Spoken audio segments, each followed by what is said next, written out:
Good morning. Good morning. I want to start by saying what a great honor, privilege, and joy to be with you this morning. And Pastor James, thank you so much for the invitation. And the choir, oh my God, thank you. I love you guys. That is, I feel I'm already in heaven. So I can't wait to see how it's going to be breathing out there. Not now. I'm not in a rush. They cringe it, but it's good to get a taste of that. So, my name is Khader El-Yateem, and as you can hear, it is not an American name, it's actually a Palestinian name. I was born and raised in the little town of Bethlehem.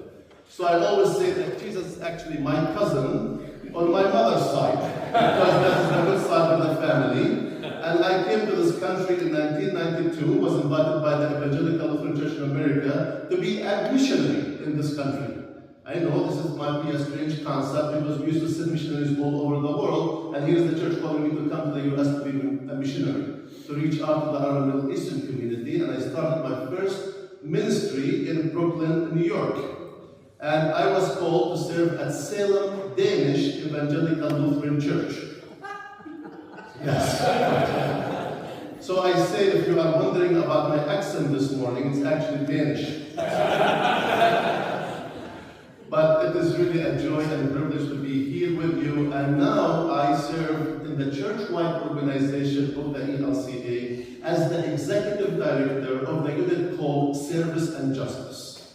And the unit of Service and Justice includes so many programs that are actually supported by your prayers and your financial support to allow us to love and to serve our neighbors both locally and globally.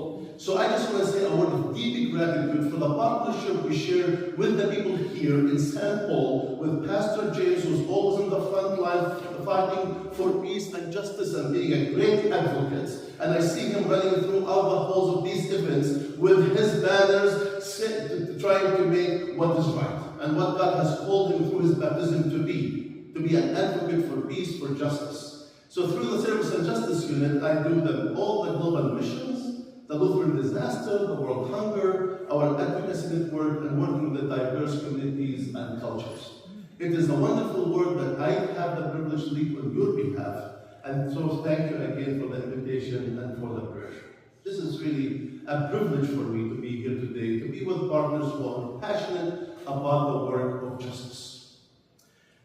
And I look forward after the worship for those who will be joining us for the forum as we speak about the Israeli-Palestinian question and then address to bring out some more stories to enrich our advocacy work as we continue to work for justice and peace for both Palestinians and Israelis. So that to come. But for our purposes today, and for this worship service, before we run out of time, because Pastor James gave me a few minutes to preach, I am thrilled because I just came back from Nairobi, Kenya, where we celebrated the consecration and the installation of the first woman bishop as the head of a church in the continent of Africa. That's an incredible moment as we continue to work for gender justice and to empower women in communities that is underprivileged, and women are discovering their call to serve God in leadership. That is the gift of what we are doing collectively together to honor the dignity of every human being who is created in the image of God. And the gospel reading for this morning is calling us to go to all nations to proclaim this message of love and salvation and inclusivity as we invite people to discover who they are in the presence and the grace of God. So Bishop Catherine has discovered her gift to go into ministry and now leads a church in Africa as the presiding bishop and saying, this is who God created me to be. Bishop Catherine invited me to go with her to visit a congregation in Nairobi called Isla Lutheran Parish in Nairobi. The neighborhood of that congregation has changed dramatically. It became all refugees from Sudan and Ethiopia. 100% Muslims and very conservative community. And the pastor there also, went down on his knees and he prayed. He said, God, what do you need me to do? Everybody's scared, everybody terrified. We are behind our closed doors like the disciples were 2,000 years ago after Jesus was crucified. Jesus, what you want me with this small congregation? Do we close our doors or leave, or there is a larger vision and mission for us in this neighborhood to be a sign of hope, healing, and reconciliation, a sign that we can be working together, living together, and coexist together? God gave Pastor James a vision, and he went up to the church next Sunday and he said, God has given me a vision to build a cathedral in this community. And he said, I want each one of you to go home and come back next Sunday and bring whatever you can. A brick, a little bit of cement, a wire, whatever you can bring. And we're going to build a cathedral in this community. A cathedral can proclaim God's love, welcome the stranger, and empower our neighbors. We don't want to be caught in the fear. We want to be caught in the joy of a diverse community and to live our faith in action. The following Sunday, the members came back carrying bricks and little cement and wires and said, Pastor, that's all what we have. And he said, that's good enough for us to build the cathedral. Now the cathedral, already standing, it seats 1,000 people, and the little congregation went from few people in church to worship at 800 people, and the cathedral sits 1,000. And the pastor tells me, we don't have windows, we don't have floors, but we're already worshiping in this space because we are growing like crazy. And they received zero in mission support from the outside. It was all done by the members of the congregation who has discovered their calling to respond to the need of their neighbor. But this is what Pastor James did. He said, I want to build this cathedral to look in the shape of an egg. Remember that egg. And I said, Pastor, why? He said, because all our neighbors are Muslims, and our members are afraid to speak about their faith, and they feel ashamed because they tell them, oh, the Trinity is not in the Bible, and they're attacking our members. So I wanted to empower my members, so I built the cathedral in the shape of eggs so they can speak about the Trinity. So Pastor James took me in the neighborhood, a neighborhood that at one day was he scared to walk, a neighborhood that he was terrified to go into the side streets. Now he walks where he's welcomed, where people recognize him, because the church became the safest space for the immigrants, where they come to the state-shaped cathedral to find hope. And that's what Jesus did today in the gospel. He calls the terrified disciples hiding behind locked doors and say, come up to this mountain. They see him, they worship him, they doubt. Jesus does not want perfect people.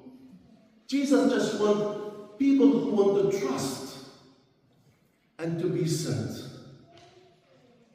Our neighborhoods, our neighbors, our communities need us. And sometimes we think we are not good enough. I want to tell you today, the good news is that you are good enough. As a beloved child of God, who's born again through the waters of baptism to live into your calling, to be a sign of love, hope, and healing to your neighbors. Pastor James and his congregation is no longer living in fear. They are no longer trying to defend their faith, but they are giving.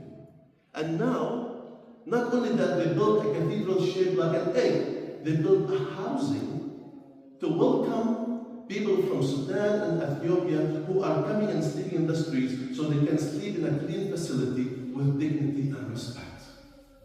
They are not trying to convert them, but they are allowing them to see Christ in their life. And that's what the Holy Trinity is all about. It's about how we are living what Paul says in the grace and love and the communion of God as we are inspired, fed, and sent for the sake of the world. I want to conclude by saying this. About a year ago, my daughter Janet came to me and she said, Dad, I love my faith. And I accept everything except the Trinity.